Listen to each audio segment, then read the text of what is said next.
The first time Clement Walden heard Maggie Keene's name, it came wrapped in a warning. He had ridden into the town of Harlan's Crossing, New Mexico Territory, in the spring of 1878, his horse lathered from the long road south from Santa Fe, his saddlebags carrying little more than a change of clothes, a well-worn Bible he never opened, and the kind of bone-deep tiredness that comes not from riding, but from living too long in a life that does not fit you. The town was small, a main street of maybe a dozen buildings, a water trough that needed new planking, a livery stable with a crooked sign, and a saloon called the Dusty Mare that smelled of sawdust and sour whiskey even from the street.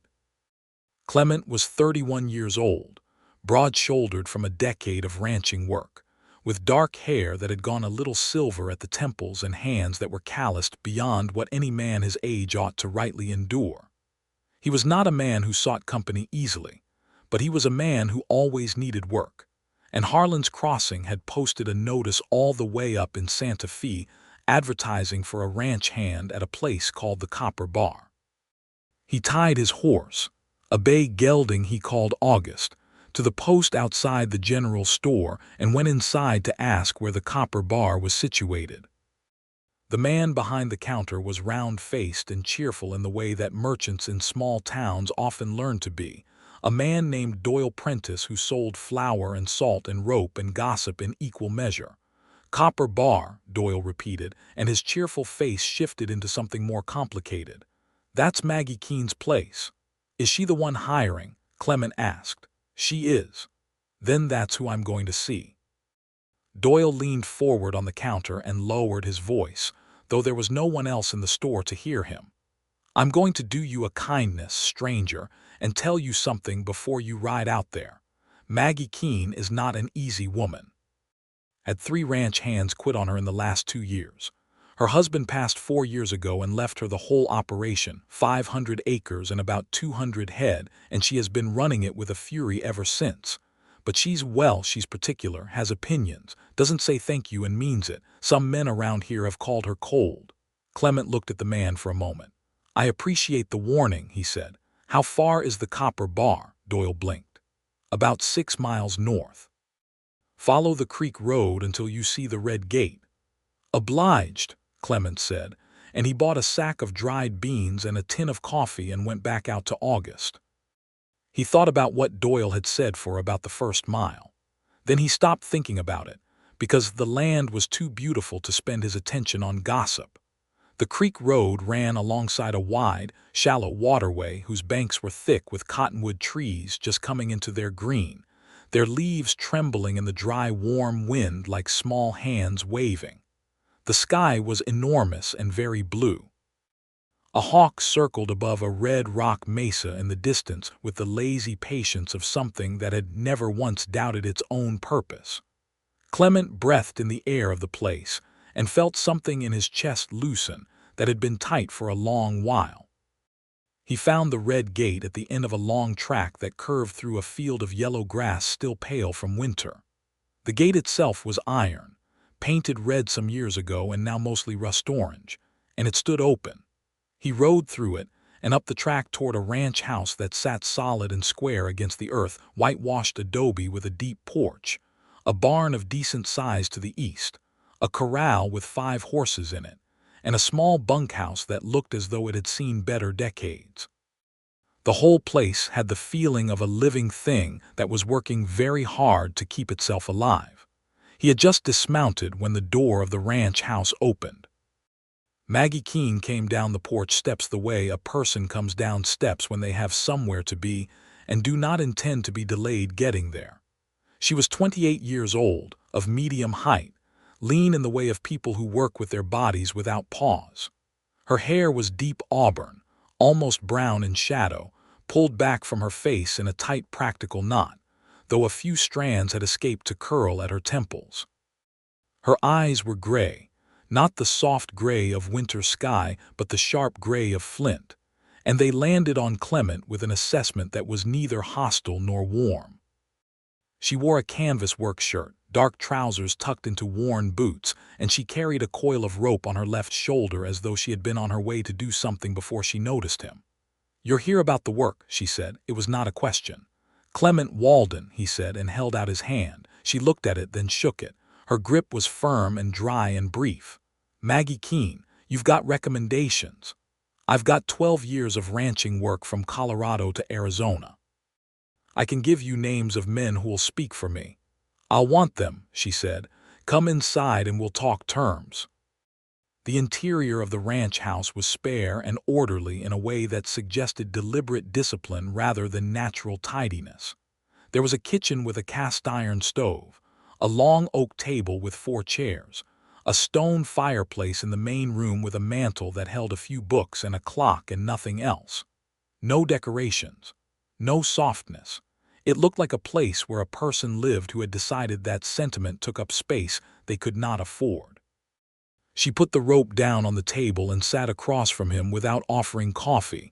He sat and did not ask for any. "The work is hard," she said, looking at him directly. "I need someone who can manage the herd through the summer drought, repair the north fence line, handle the supply runs into town, and be capable of doing anything else that needs doing without being asked twice. I've had men quit because they didn't like taking orders from a woman. I won't waste my time on that kind of man." "I'm not that kind," Clement said. "So say all of them," she replied, and there was no meanness in it, only the flat weariness of someone who had been disappointed often enough to stop giving benefit of the doubt. "The pay is $12 a month in use of the bunkhouse. Meals are your own to manage. I'm not a cook for hired hands. Sundays are yours after morning feeding." "That's fair," he said. She watched him with those flint-gray eyes. "Why'd you leave your last position?" "The ranch was sold," he said. "The cowhound spread up near Cimarron. The new owners brought their own crew down from Colorado. Before that, broke my arm in a fall, and the ranch I was at couldn't keep a man who couldn't work full capacity. Healed up fine," he added, because her eyes had gone to his arms. "That was 2 years ago." She seemed to consider something internal, turning it over the way you turn a river stone to check its weight. "I'll send a letter to the cowhound people. If they say what you say, you can start Monday." "I can start tomorrow if you need it," he said. Something shifted almost imperceptibly in her expression, not softness exactly, but a slight easing, the way a door that has been stuck swings just a fraction when you push on it in the right place. "Monday," she said. He nodded and stood. "I'll be back Monday morning." He was halfway to the door when she spoke again. "They told you something when you asked about this job," she said. "In town, they always do." He turned. "They said you were particular." "That's the polite version," she said, and there was something in her voice that he could not quite name, not bitterness, but something that had been bitten back from bitterness and swallowed down. "Miss Keene," he said, "I've been told plenty of things about plenty of places and people that turned out to be somebody else's difficulty, not mine. I don't put much stock in advance opinions." She held his gaze for a moment and then looked down at the rope on the table. "Monday," she said again, and that was the end of the conversation. He rode back toward town thinking that whatever those 3 men had quit over, it had not been her character. She was clear. She was direct. She knew what she wanted, and she said so without ornament. He had worked for men with far less decency who were called perfectly agreeable by everyone around them, and he had never understood why clarity in a woman was counted as coldness, while the same quality in a man was counted as strength. He spent the weekend at the boarding house in town run by a widow named Mrs. Calloway, who fed him supper and asked no questions he didn't want to answer, which was the kind of hospitality he appreciated most. On Sunday morning, he walked the town and learned it the way he always learned a new place, slowly, on foot, paying attention. Harlan's Crossing had about 200 residents, a church of the Methodist persuasion, a schoolhouse, a small doctor's office, a land office, the general store, the Dusty Mare Saloon, and a blacksmith's forge run by a man named Roosevelt Briggs, a free black man in his 40s who Clement later learned had come west from Georgia after the war, and was, by near universal agreement, the finest smithy for 200 miles. There was a tension in the town that Clement recognized from other small places. the kind that lives in the gap between the people who have been somewhere forever and the people who arrived with different histories. He noticed who spoke to Roosevelt Briggs with easy respect and who did not, and he filed it away as information that mattered. Monday came bright and warm. He rode out to the Copper Bar at first light and found Maggie Keene already in the corral, working a young chestnut horse on a lunge line with the concentrated patience of someone who understood that patience was not a feeling but a practice. She did not stop when she saw him. "North fence," she said without looking away from the horse. "Take the roan in the second stall. Fence posts and wire are in the wagon by the barn. The break is about a quarter-mile past the old oak tree. You'll know it when you see it." "Yes, ma'am," he said. "I'm not a ma'am," she said. "Maggie will do." "Yes, Maggie," he said. He worked the north fence for 3 days straight, and it was hard, honest work pulling old rotted posts, driving new ones into the hard caliche earth, stretching wire that fought him at every turn, working in the high dry heat of New Mexico spring with the sun burning the back of his neck. He did not see her much during those 3 days.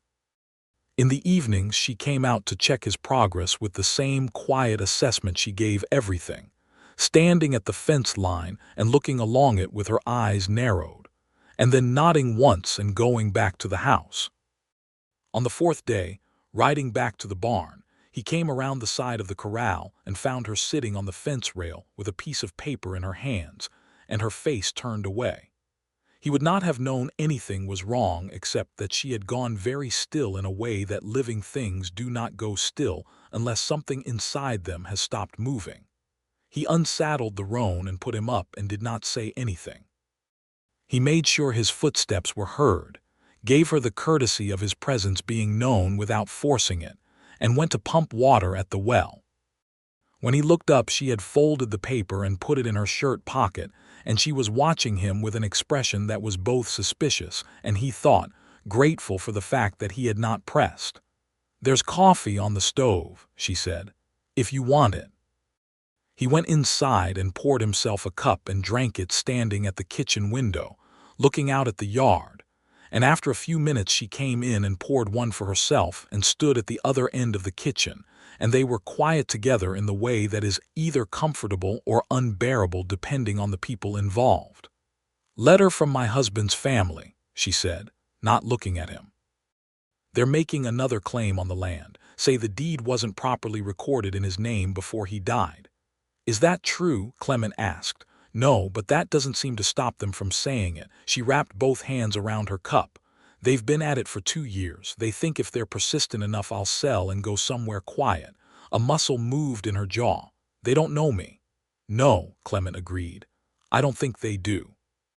She looked at him then, and the expression on her face was one he hadn't seen on her yet, a brief, unguarded openness, like a window pushed up in a wall that doesn't usually have windows.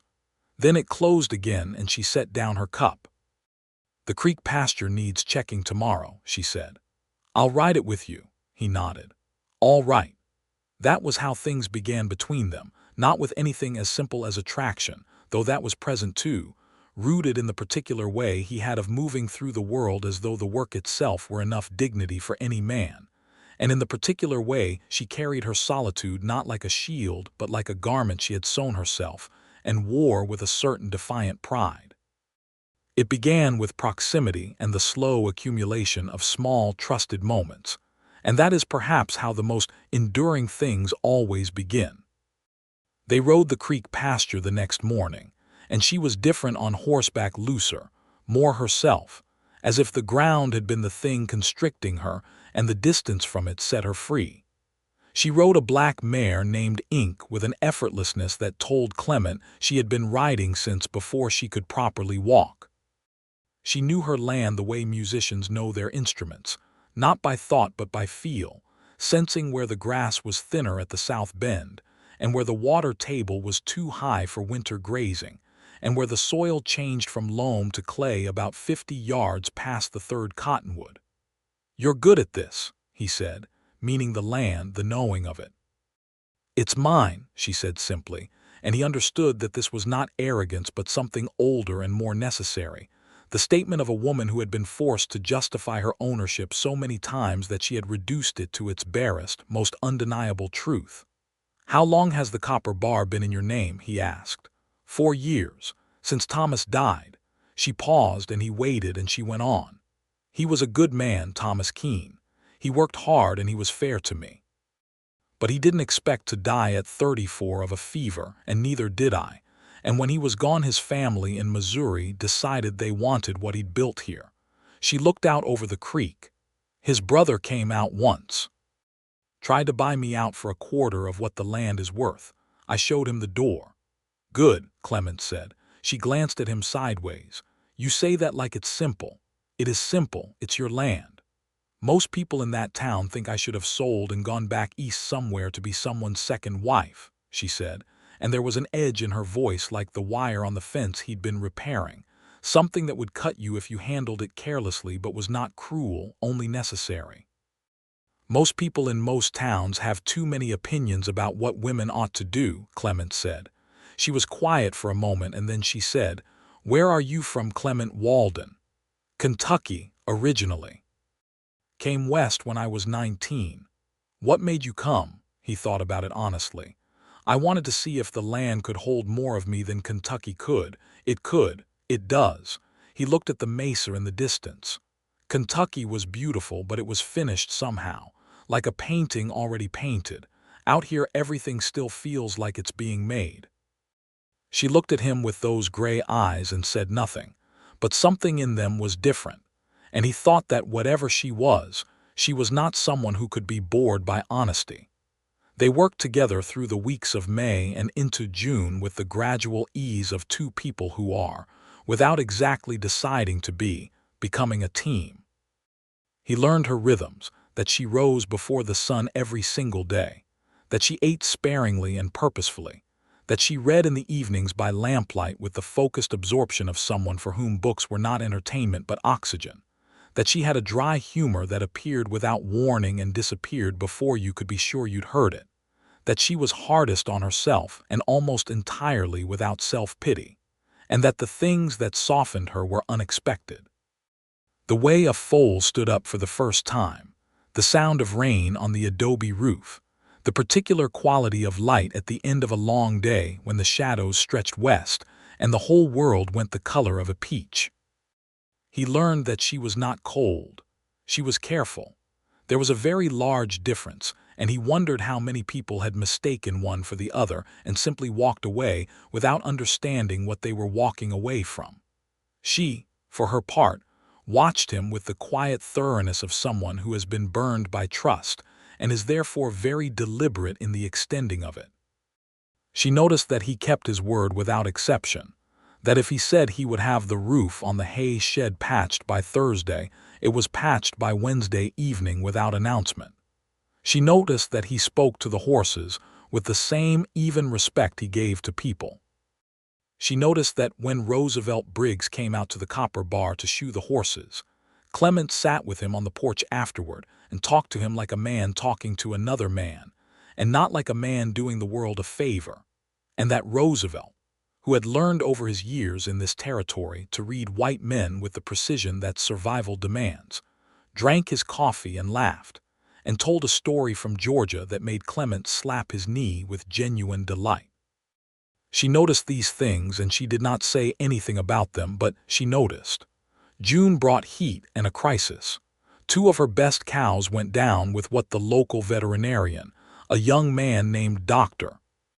Peter Hatch, who had come out from Ohio 2 years prior and was still learning to trust his own education in this climate, diagnosed as blackleg, a bacterial infection that, in a herd as small as hers, could unravel the whole economic foundation of the ranch. Maggie stood in the barn doorway with her arms folded, and her face set, and her eyes doing the rapid, private calculations of a woman who has been doing this arithmetic for 4 years and knows down to the dollar what she can and cannot lose. "Clement," she said, and he came. She laid out the situation with the same flat clarity she brought to everything, and he listened without interrupting, and when she was done he said, "We quarantine the 2 and the 3 that were closest to them. Then we go through the whole herd, tonight." "That's what I was thinking," she said. "Then let's go." They worked through the night side by side, not dramatically, not with words, but with the steady, coordinated labor of people who have fallen into each other's practical rhythms so completely that they move together without needing to discuss it. He moved the cattle and she assessed them, and he trusted her knowledge of the individual animals completely, because she knew each one of her 200 head with a specificity that was almost familial. By the time the sky went from black to gray to that particular heartbreaking rose of early dawn, they had confirmed 3 animals needed quarantine, and the rest of the herd was clean. She stood at the fence of the quarantine pen with her hands on the top rail and her chin down and her eyes closed. And Clement, who was tired beyond the easy threshold of tiredness, stood beside her and said nothing because there was nothing to say that would add anything. After a while she said, "I'm going to lose 2 of them." "Maybe," he said. "Dr. Hatch said there's a chance." "I know what he said. I also know what I know." She opened her eyes and looked at the sick animals. "It's always this. Every season has a thing that wants to take the ranch from me. Last year it was the drought and the broken well pump. The year before it was the fence break and the cattle that drifted onto the Carson property and old Marcus Carson nearly taking me to court over it." "You're still here," he said. She turned to look at him, and there was something in the look that was different from all the looks before it, an openness that was not calculation, not assessment, not the careful parceling of trust, but something more vulnerable and more fundamental, the look of someone standing in a very high place who for one moment is not afraid of the height. "I am still here," she said. "And the ranch is still yours," he said. "Yes," she said. They stood there in the early light, tired and dusty and smelling of cattle and honest work, and neither of them moved for a long moment. And Clement was aware of exactly how close she was, close enough that he could see the individual strands of hair at her temple lifting in the morning wind, close enough to see the small scar on the line of her jaw that he had wondered about and never asked after. She looked away first, and then said, "I'll make the coffee this morning," and turned and walked toward the house, and he watched her go and thought that whatever was happening between them was happening whether either of them had agreed to it or not. The 2 quarantined cows did not recover. She buried them with the efficient and unsentimental grief of someone who understood that grief was a luxury and practicality was a necessity. And then she sat on the porch at the end of that day with a glass of whiskey and stared out at the land, and Clement sat in the other porch chair and had a glass too, and they were quiet for a long time. "Tell me something," she said finally. "What would you like to know? Something true, something about you." She looked at him sideways. "I know your work." "I don't know much else." He considered it. "I was engaged once," he said, "back in Colorado. Her name was Ada. She was a school teacher, and she was very good and very kind, and she waited 3 years for me to become the kind of man who could give her a proper settled life, and I never quite did. And eventually she married the hardware merchant in Durango, and I expect she's happy, and I know she made the right choice." "Do you regret it?" Maggie asked. "I regret the years she waited," he said. "I don't regret who I am. I spent a lot of years wondering if I should be different, and I've come around to thinking the answer is no." She was quiet, drinking her whiskey. "What about you?" he asked. "Is there something true?" She turned the glass in her hands. "When Thomas died, the first thing I felt before the grief was fear, pure fear like a cold hand, because I didn't know if I could do it alone." She paused. "And then the fear turned into something else, something harder. I decided I would not be afraid. I decided I would work until the fear had nowhere to live." She looked up at the sky where the first stars were appearing. "It worked mostly. But there are nights when I sit here and I wonder if I traded one kind of alone for another. Thomas and I, we were partners, you understand. Not it wasn't a great passion, but we were partners, and I miss that. The having of someone who is on your side unconditionally." He looked at her profile against the darkening sky and said, very carefully, "That kind of person doesn't have to come from loss." She turned and looked at him fully, and the look lasted long enough to become something, and then she said, "No, "I suppose it doesn't," and looked back at the stars, and the night settled around them like a warm and patient thing. July was the month that the trouble came in from outside. A man named Harlan Beach, no relation to the town's founding name, a fact he seemed to resent, had been buying up land in the territory through a combination of legal maneuvering and the kind of low-grade intimidation that stops just short of anything a sheriff can act on. He was a big man in his late 40s, heavily built, who wore good suits and traveled with two employees who were not secretaries. He had been circling the Copper Bar for a year, according to what Clement heard from Roosevelt Briggs over the forge one afternoon in early July. "He's got his eye on the creek," Roosevelt said, working the bellows with the rhythmic authority of a man fully at home in his element. "That creek runs through your employer's land and his land and 3 others, and whoever controls the creek controls the water for the whole Eastern Valley. He got the Henderson place last fall.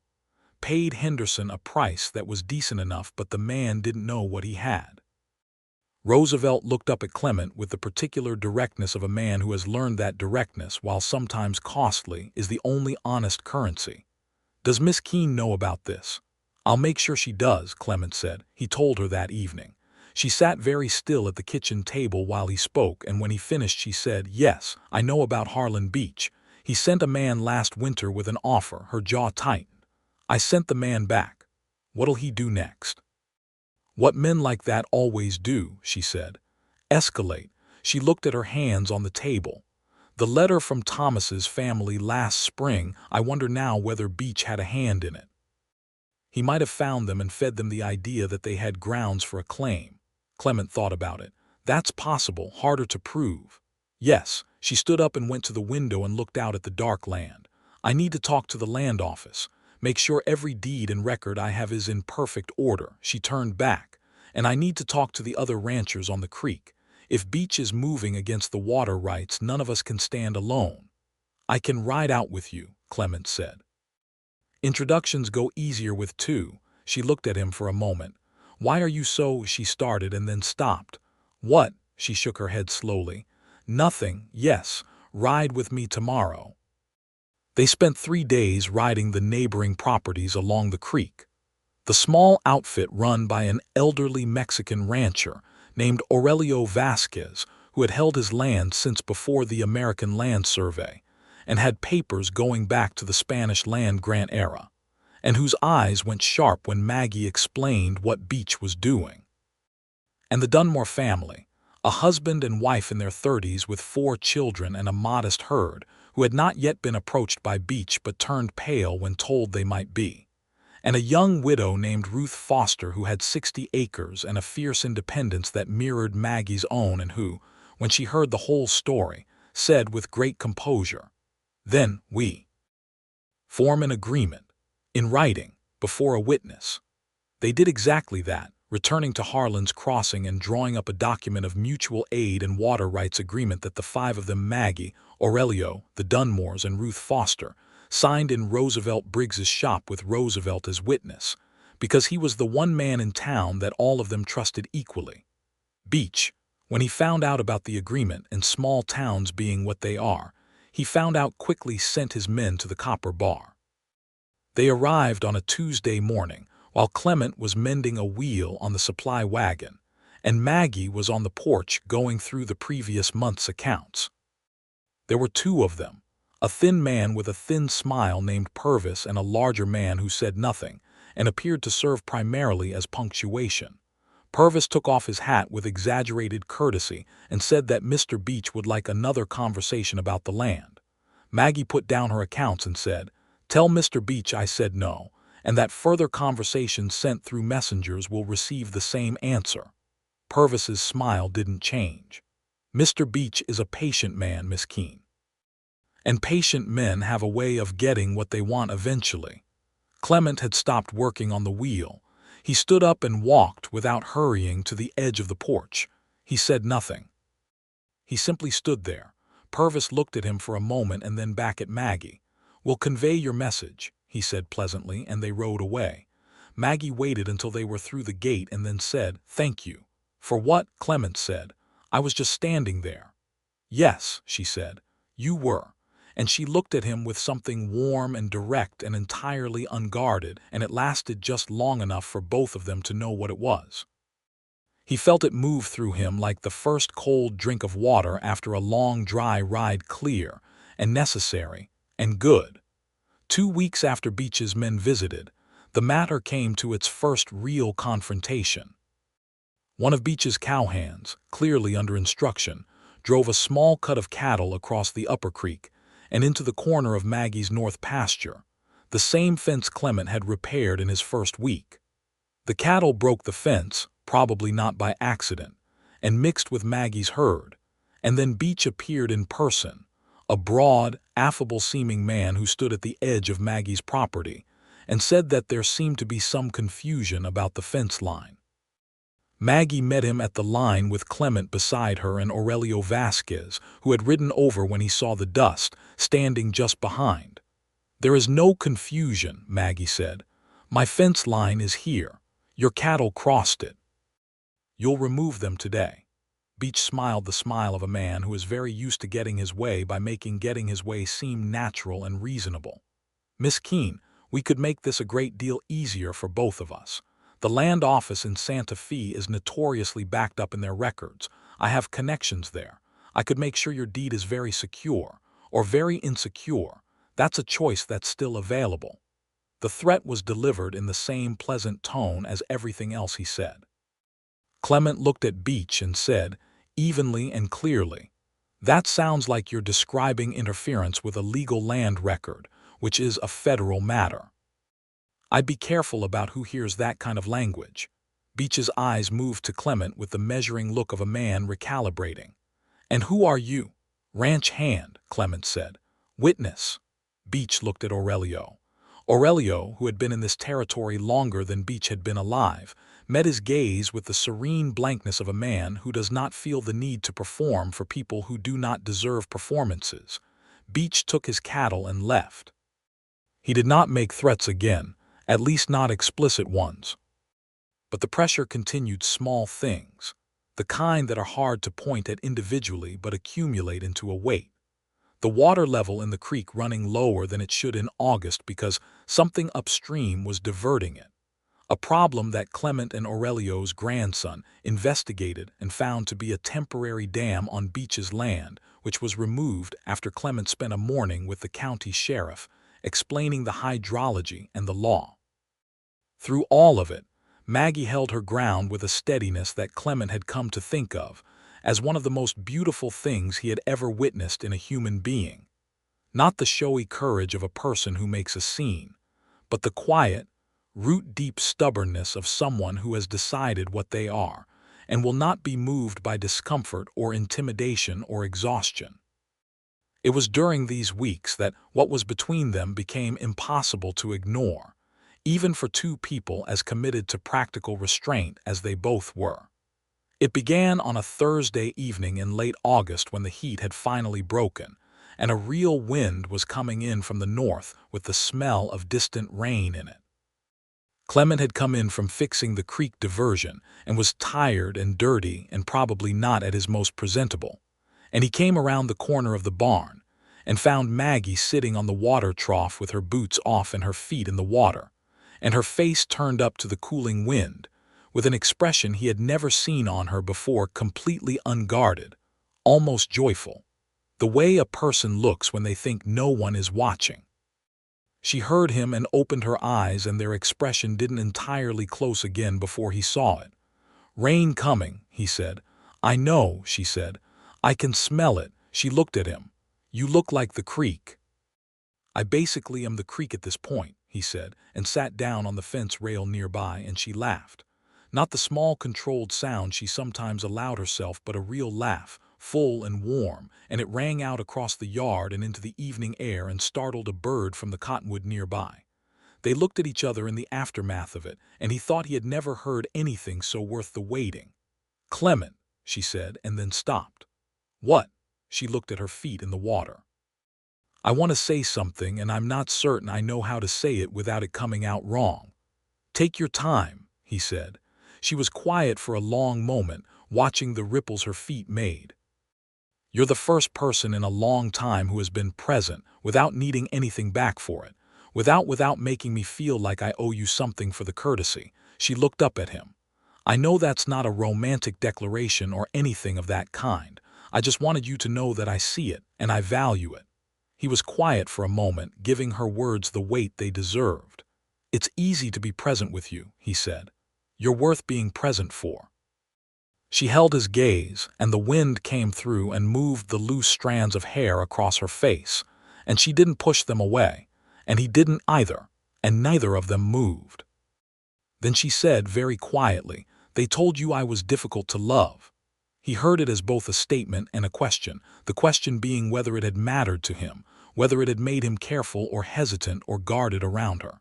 "They did," he said, and I've never been afraid of hard work," he said. She stared at him.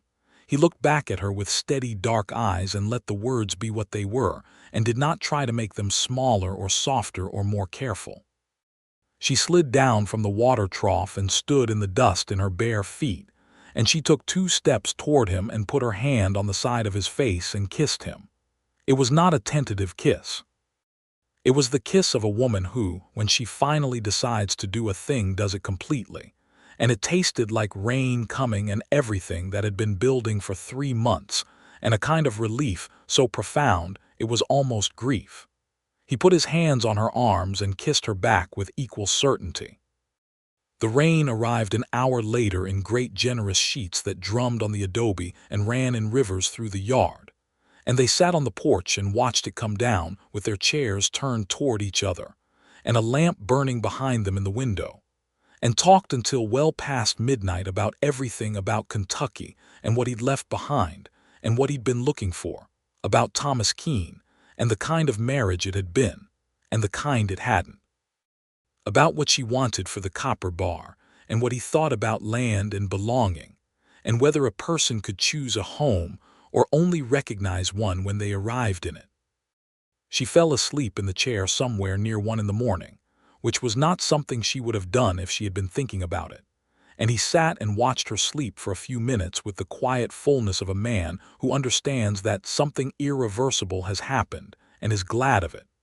He went to the bunkhouse in the rain and lay on his cot and looked at the ceiling in the dark and felt more settled in himself than he had in years. September was a month of quiet happiness of the kind that is perhaps the truest kind. Not the fireworks of early passion, but the warm, daily, ordinary joy of 2 people who have decided they want to be in each other's company, and are acting on that decision in all the small ways that make up a life. She rode with him in the mornings, and their conversations were easy and ranging. He cooked on Sundays and was better at it than she was, and she admitted this without embarrassment, because she had a practical relationship with her own limitations. She began to read to him in the evenings from the books on the mantel. She had a particular love for history, and they spent 3 weeks with a volume on the California missions and the injustices of the mission system, reading passages aloud and arguing about them with the engaged, equal-footed back and forth of people who are well-matched intellectually. He pushed back on things she said, and she pushed back on things he said, and neither of them felt diminished by it.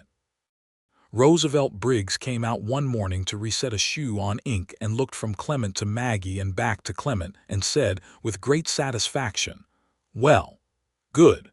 That was all, but it contained a considerable amount." October brought the matter of the Keene family letter to its resolution. A man named George Keene, Thomas's older brother, arrived in Harlan's Crossing with a lawyer from Kansas City and filed a formal claim challenging the deed of the copper bar on the grounds that Thomas Keene had been, according to his family, not of sound mind, when he originally transferred the deed to joint tenancy with Maggie before their marriage.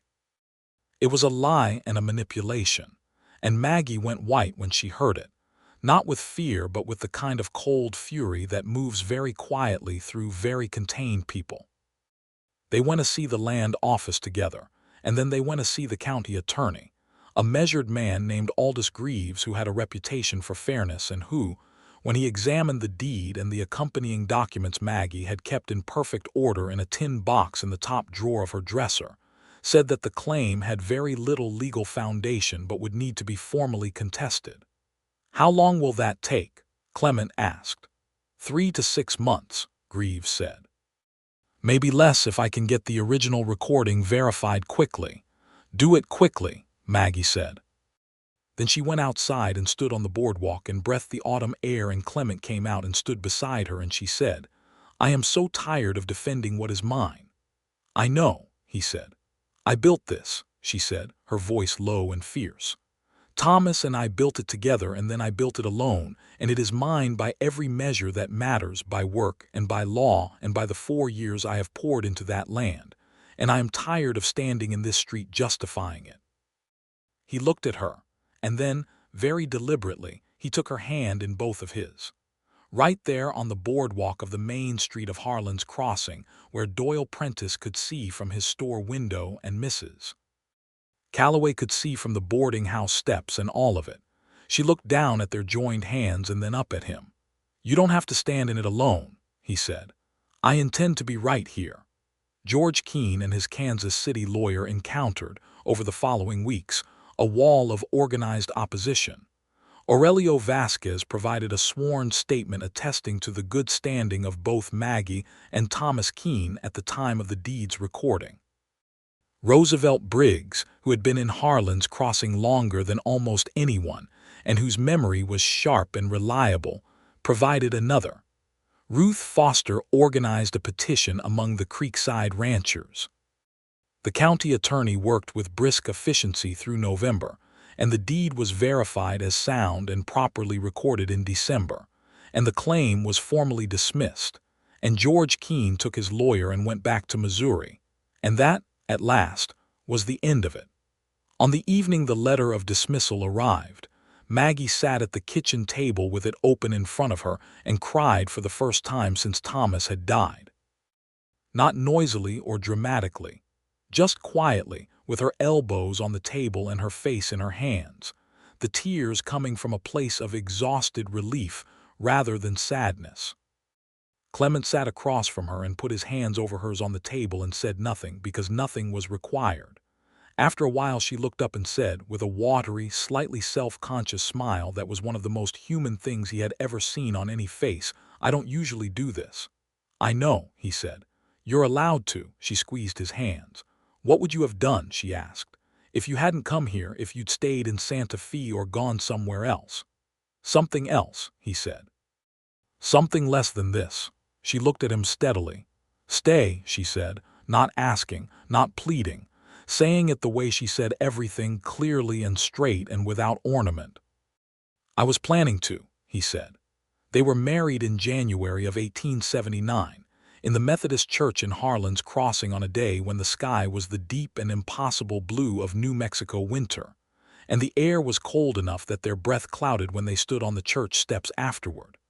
The ceremony was small Roosevelt Briggs and his wife, Clara, who came out from town in their Sunday best and sat in the front pew with quiet dignity.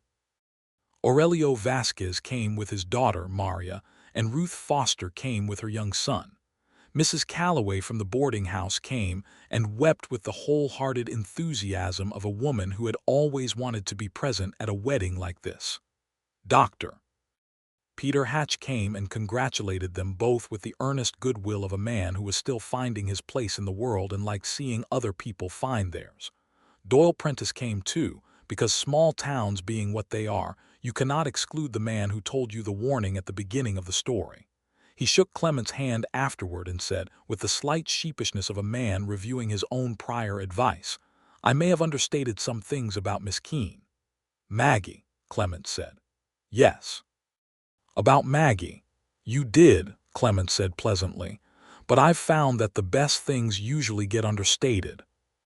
The reception was held at the Copper Bar, and it was the first time the ranch house had heard real noise and laughter in years, and the place seemed to breathe differently for it, as if the adobe walls had been waiting for the sound. Maggie wore a dress she had altered from one of her mother's, deep blue wool that brought out the gray of her eyes, and she moved through the afternoon with a kind of ease that people who had known her for years found disorienting in the best possible way. She danced with Clement in the cleared-out kitchen to a waltz that Roosevelt Briggs played on a fiddle, badly and with great enthusiasm, and she laughed at the wrong notes, and Clement held her and thought that whatever the next years brought, this was the center of them. Later that night, when the guests had gone and the lamps were low and the ranch was quiet under a sky full of hard, cold stars, she stood at the bedroom window looking out at the land, her land, their land now. And he came and stood behind her, and she leaned back into him, and they were quiet together in the way they had learned to be, which was a very full kind of quiet. "The north fence will need work again in spring," she said. "It always does," he said. "The pasture rotation needs adjusting. I've been thinking about adding another 20 head if the spring is wet enough." "Tell me what you're thinking," he said. And she did, in the low conversational way of two people who are so at home with each other that business and love are not in different rooms, but are simply different textures of the same cloth. And he listened and asked questions and suggested things, and she pushed back and refined. And somewhere in the middle of it, she turned in the circle of his arms and looked up at him with the look he had first seen that evening, when the rain was coming completely open, the windows all thrown wide. "I was afraid," she admitted. "After Thomas, I was afraid to need anyone again. I made it into a principle. I called it self-reliance." She touched his jaw. "You were very patient with me." "You were worth the patience," he said, which was what he had said before because it was still true. "I want this," she said. "I want all of this, the ranch and the work," and she looked at him. "Whatever comes next." He kissed her forehead. "So do I." Spring of 1879 came in like a promise kept. The rains had been generous through the winter, and the creek was running clear and full, and the pastures came up green in a way that made Maggie stand at the edge of the north field on a March morning and put her hands on her hips and look at the land with an expression of pure animal pleasure. The copper bar grew. They added 23 head in April. Clement's suggestion had been 20, Maggie's had been 25, and they had split it amicably, and the herd flourished in the good grass and water. Clement took on the supply runs with more regularity, and became known in Harlan's Crossing as Maggie's husband with the same easy matter-of-factness with which he had been known as Maggie's ranch hand, and people who had taken the measure of him during those early months found no inconsistency between the two versions of him, which was perhaps the best thing that could be said about a person.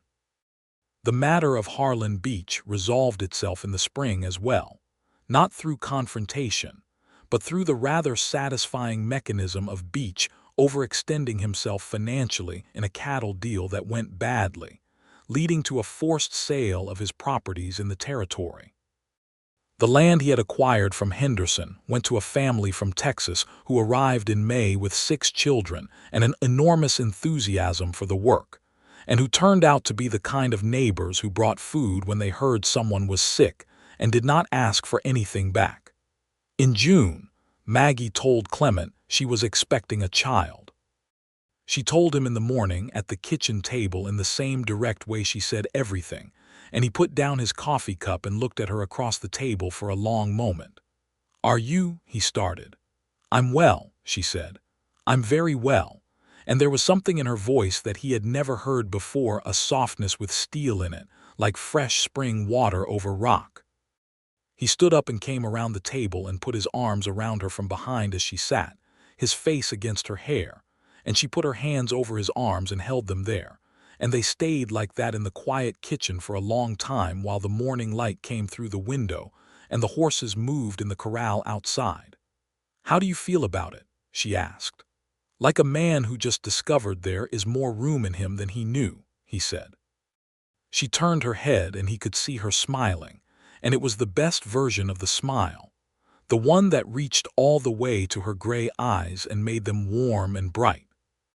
The pregnancy was managed with the same methodical practicality she brought to everything, which meant she kept working at a modified pace and refused absolutely to be treated as an invalid, which was not a fight Clement attempted to pick, because he had enough sense by now to know where the lines were. Dr. Hatch came out to the ranch once a month and was cautiously confident, and Clara Briggs, who had delivered 4 of her own and assisted with many others, visited regularly and provided the specific practical wisdom of women's experience that a young doctor from Ohio, however earnest, could not. Fall came gold and clear, and they worked through it together. The calves weaned, the herd counted and assessed for winter, the stores laid in, the roof on the bunkhouse properly repaired for once, a project Clement had been meaning to get to since April. In the evenings she read and he worked leather mending bridles, making a new pair of reins, and the house had the warm hum of 2 people living a life that fits them. She went into labor on a Thursday in November, and it was long and hard in the way that first labors are, and Clement sat outside the bedroom door for 9 hours and did not handle the waiting with the equanimity he maintained in all other circumstances, which Clara Briggs found quietly amusing when she came out for water and found him sitting on the floor with his back to the wall and his elbows on his knees, and his face wearing an expression of concentrated anguish that was both entirely unnecessary and entirely understandable. "She's strong," Clara told him. "Strongest woman I ever helped." "I know," he said. "Then stop looking like that," Clara said, not unkindly. He stopped looking quite like that. The baby was a boy. He was born just after midnight on a Friday, red and demanding and possessed of a fine pair of lungs that announced his arrival to the horses in the corral and at least 2 coyotes on the mesa. And when Dr. Hatch brought him to Clement in the hallway, Clement held him with the careful enormous-handedness of a big man holding something very new and very small, and felt the weight of the boy in his arms as the specific gravity of a changed world. He went in to Maggie, who was exhausted and luminous in the lamplight, and sat on the edge of the bed with the baby, and she reached for him immediately with the certain hunger of a mother. "He's perfect," Clement said. She looked down at the baby with the most unguarded expression he had ever seen on her face, raw, fierce, tender all at once. "He is, isn't he?" she said, in a voice that was barely above a whisper. They named him Samuel Thomas Walden. Samuel for Clement's father, Thomas for the man who had built the copper bar and who deserved to be remembered in the name of the child who would one day inherit it. The winter of 1879 to 1880 was one of the harshest in the territory's memory blizzards coming down from the north in January, with the casual devastation of weather that doesn't know or care about human plans. The creek froze hard enough to walk on. The herd was brought close to the barn and supplemented with hay and the feed stores they had laid in with enough foresight that they did not have to make desperate supply runs in the worst of the cold, though there were 3 days in late January when the snow was too deep to move and the world shrank to the house, the barn, the short hard path between them.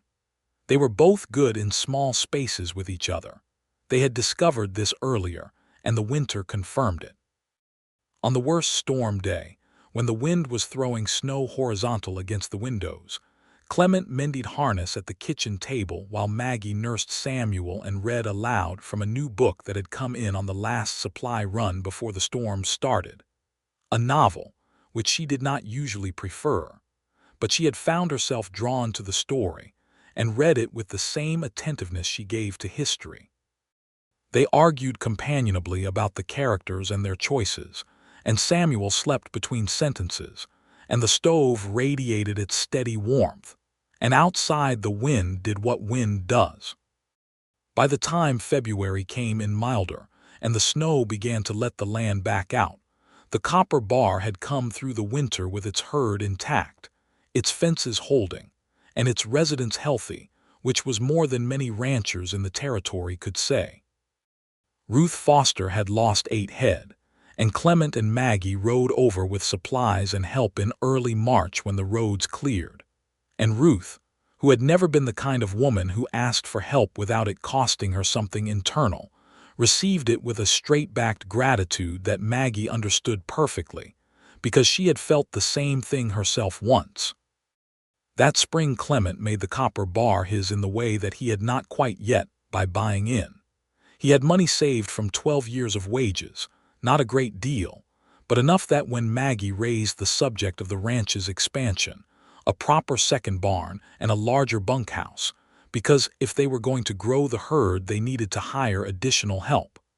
He put his savings into the project as a formal partner rather than an employee. They drew up the papers together at Aldous Greaves's office, and Greaves witnessed it with the particular satisfaction of a man who had spent too much of his professional life dealing with property disputes and was glad, for once, to be part of a property arrangement that was about building rather than fighting.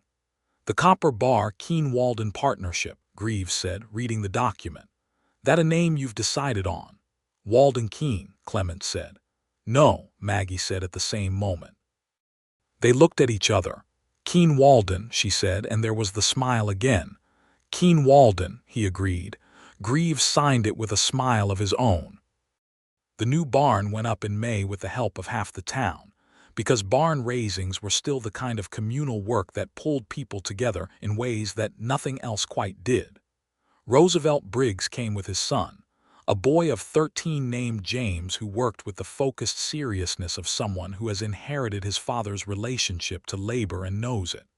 The Dunmore family came, and their 4 children underfoot.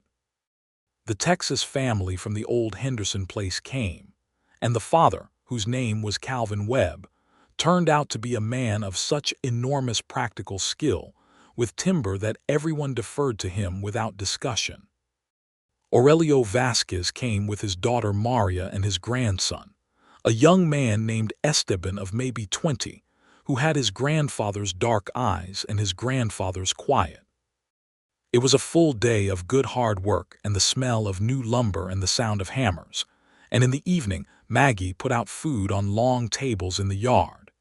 She had cooked for 3 days beforehand with Clara Briggs's help, which was the only culinary collaboration she accepted without reservation, and the whole company ate together in the warm May evening, and Clement looked down the table at his wife with Samuel in her lap pulling at the tablecloth and the gold light on everything, and thought that this was a life so full and real and good that it had the quality of something you'd read about and didn't believe could actually be lived. The years that followed were the years of building. They hired 2 permanent ranch hands in 1881, a quiet young man from Texas named Dan who worked with patient skill and asked few questions, and a man in his 30s named Pete who had run cattle in Colorado for years and brought a depth of knowledge that complemented Clement's own. The herd grew to nearly 300 head by 1882, and the Copper Bar was a recognized and respected operation in the territory, its cattle known for quality and its owners known for fair dealing. Samuel grew into a wiry, curious boy who wanted to be in the middle of everything at once, who asked questions without stopping from the moment he could form them, who had Maggie's gray eyes and Clement's dark hair, and a personality that was some third thing entirely warm and bold, and completely unafraid of new situations. He learned to ride at 3 on a gentle pony that Clement found and Maggie trained, sitting in the saddle with a gravity that delighted everyone who saw it. In 1883, a second child arrived, a girl, Eleanor, who came easier than Samuel and who from her first weeks had a quality of profound calm that made Dr. Hatch say she had the temperament of a physician, which pleased both her parents enormously. Eleanor had Clement's dark eyes and Maggie's coloring, and a smile that was entirely her own, arriving seldom and being therefore all the more valued. The town of Harlan's Crossing grew around them, and the territory shifted, as territories do, under the pressures of settlement and law and the slow transformation of open range into owned land. The injustices of that transformation were not invisible to them.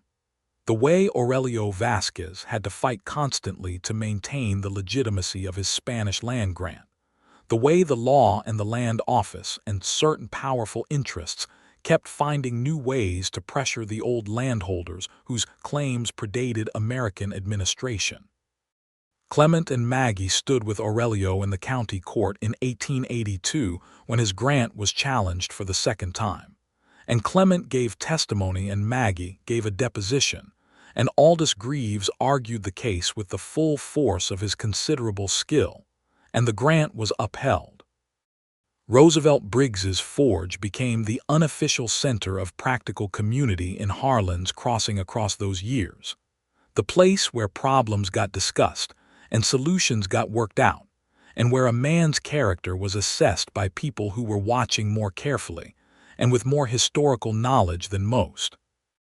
Roosevelt's son James, who had the same extraordinary practical intelligence as his father, but married it to a formal education obtained through great determination at a school in Albuquerque, returned to Harlan's Crossing at 18 to help run the forge, and eventually became a force in the town's civic life in ways that were not always welcomed by those who still found it necessary to qualify a man's worth by the color of his skin, but which were not diminished by that fact. The Waldens, Keene Waldens, as the partnership deed said, though in daily use people simply said the Waldens, were the kind of family that the territory grew around, rooted, productive, connected by ties of mutual reliance and genuine affection to the community they lived in. They were not wealthy in the way of Harlan Beach's aspiration, but they were prosperous in the way of people who have built something real, and that prosperity had a different texture, one that came from the land and went back into it. In 1884, on a September evening that had the same quality of light as the evening years before when Clement had first come around the barn and seen Maggie sitting on the fence rail with her face turned up to the wind, they sat on the porch together in the same chairs, both a little older in the ways that good living makes you older, Samuel asleep inside, and a leaner in Maggie's lap turned toward her mother's warmth with the total trust of a sleeping child.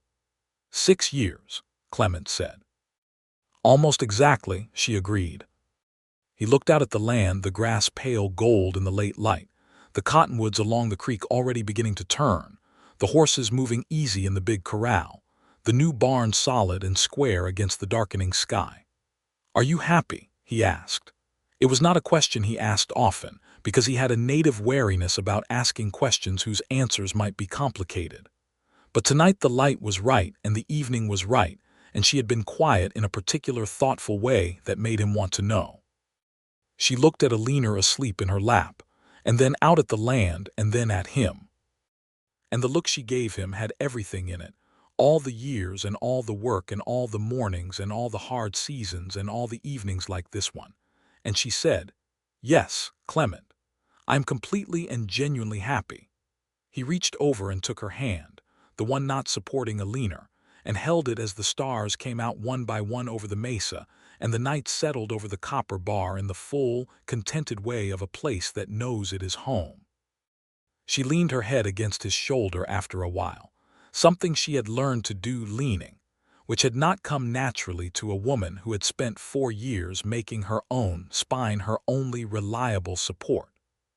He sat very still and let her lean, the way you learn to be still when something that startled easily has finally decided to trust you.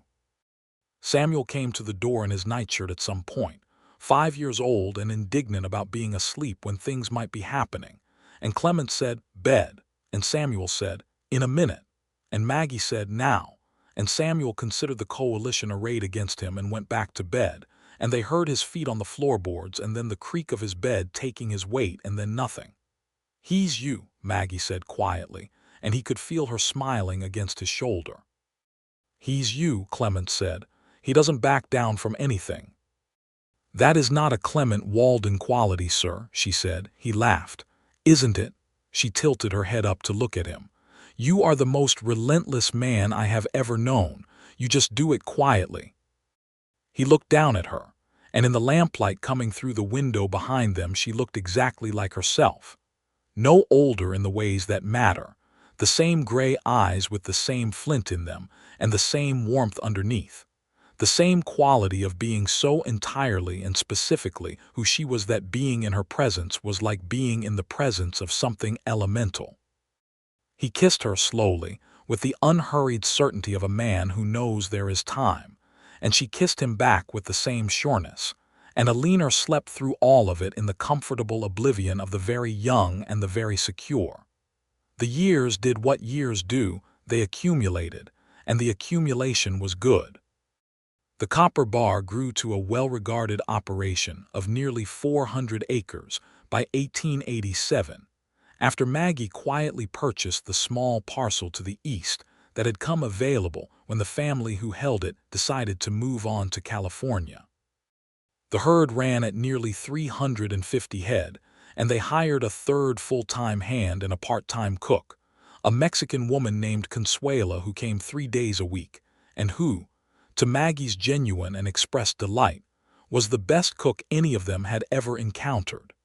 Samuel, at 9, was a competent rider and a terror to anyone who underestimated him on the basis of size, which was most people. He had developed a specific and passionate interest in the horses, not just in riding but in their care and training, that looked very much like his mother's knowledge of land, intuitive and deep. He could tell you the history and temperament of every horse on the property in detail that would have embarrassed most grown ranch hands, and the horses appeared to agree with his assessments of them by behaving very well in his company. Alina, at 4, was the contained and watchful counterweight to her brother's whirlwind energy. She had taken to sitting beside Clement in the evenings when he worked leather or sharpened tools, handing him things without being asked in the right order, and watching everything he did with those dark eyes in the particular way of a child who is learning by pure absorption rather than instruction. Clement adored her so completely and so quietly that it took Maggie's pointing it out for him to recognize how thoroughly the adoration had taken hold. "You'd pull the moon down for her," Maggie told him one morning in the kitchen, watching Clement produce from his coat pocket, with elaborate surprise, a small carved wooden horse he had been working on for a week for Alina's birthday. "And what would I do for you?" he said. "Already did it," she said, and kissed him on the cheek and went out to the corral. The town by 1889 was larger and different, and also, in the ways that mattered, the same. Roosevelt Briggs was 60 now, and had handed more of the daily forge work to James, but he still came in and sat on the bench outside the shop on warm mornings and talked to anyone who stopped, and what he said was still worth listening to, because he had spent decades accumulating a knowledge of people and place that could not be taught and could barely be described. His wife Clara had started a small school for the children of the town's black families, a necessary parallel to the official schoolhouse, because the integration of the official schoolhouse was, in 1889 in New Mexico territory, a theoretical principle more than a practiced reality, and Clara was not a woman who waited for theory to become practice before getting children educated. Samuel attended both schools some weeks, by his own choice and with his parents' support, going to Clara's school for the reading session she ran on Wednesdays because, as he explained with 9-year-old clarity, Miss Clara explained things better than Mr. Dawson at the regular school, which was probably true and certainly was what Roosevelt had been thinking but had carefully not said. One September morning in 1889, exactly 11 years after Clement had first ridden through the red gate of the copper bar, Maggie found him by the north fence, the same fence he had repaired in his first week there, looking out over the north pasture with his arms resting on the top rail, and the same hawk, or perhaps a descendant of the same hawk, circling above the mesa to the west. She came and stood beside him and leaned on the fence the way she had learned to lean. "What are you thinking?" she asked. He was quiet for a moment. "I was thinking about the first time I drove a fence post on this property," he said. "That first Tuesday, hot as anything, I broke the head off one of the post drivers and had to go find another one in the barn." He smiled. "I was not going to ask you where it was," she laughed. "I know. I watched you from the porch for about 20 minutes looking. I almost called out." "Almost," he said. "I was enjoying watching you figure it out," she said, and he heard the wickedness in her voice that had been one of the great discoveries of knowing her, that dry subversive humor that appeared without warning and disappeared just as fast. "There's my dignity, then," he said. She took his arm in both of hers and held it. The north pasture was golden in the morning light, the grass thick from a wet summer. Somewhere in the distance, Samuel's voice rose in some passionate declaration or instruction directed at a horse, and Alina's smaller voice answered him with calm authority. "I want to tell you something," Maggie said. He turned to look at her. "In that first year," she said, "when you were working and I was watching, I was waiting for you to show me the thing they all showed me eventually. The thing that would tell me I'd been wrong to trust again." She looked at the fence rail under her hand. "I waited a long time and you never showed it to me." "I didn't have it to show," he said. "I know that now." She looked up at him. "But I wanted you to know that I see what you've done here. Not just the work, the fence and the herd and all of it, but the other thing, the staying, the being here every day without condition." She shook her head slightly. "I'm not good at the large declarations." "You're doing fine," he said. "I love you," she said, straight and clear and unadorned in the voice she used for true things. "I love this life. I love that you came through that gate." He looked at her, this woman who had frightened off 3 ranch hands and been called cold by half a town, and who had stood her ground against lawyers, and intimidating land buyers and blizzards and livestock disease and grief, and was standing here now in the morning light with her face as open as a sky, and her heart as present and available as it had always been, if you knew how to look. He put his hand on her face and she leaned into it without thinking. "You were never difficult to love," he said. "You were always worth the work. There's a difference." Her eyes went bright. "You are the most relentless man," she said again. "Yes," he agreed. She reached up and put her hand over his on her cheek, and they stood at the north fence in the September light. And the hawk turned its slow, unhurried circles above the mesa, and the children's voices carried on the warm air, and the copper bar stretched out in all directions around them, built and real and entirely theirs. Samuel came around the corral fence at a full run with Alina trotting after him with her characteristic composed urgency, and he skidded to a stop in front of his parents with the breathless importance of a 9-year-old with news. "Ink's foal is coming," he announced. "Right now. I think right now." Maggie was already moving toward the barn. Clement followed, and Alina fell in beside him and took his hand without looking up, and they went together toward whatever was being born.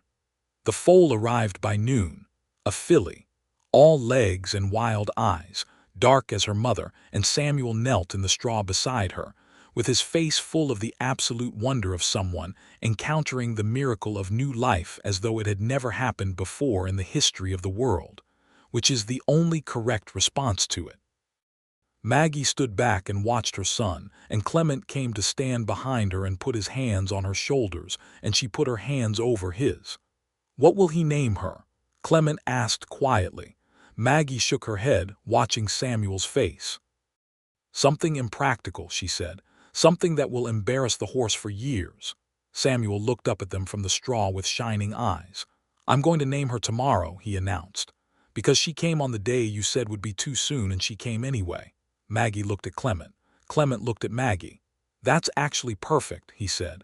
"Don't tell him that or we'll never hear the end of it," she murmured, and went in to help with the foal. Alina tugged Clement's hand and he looked down at her. "Is she going to be okay?" Alina asked, meaning the filly. "Yes," Clement said. "She's strong." "Like Mama," Alina said. "Exactly like Mama," he said.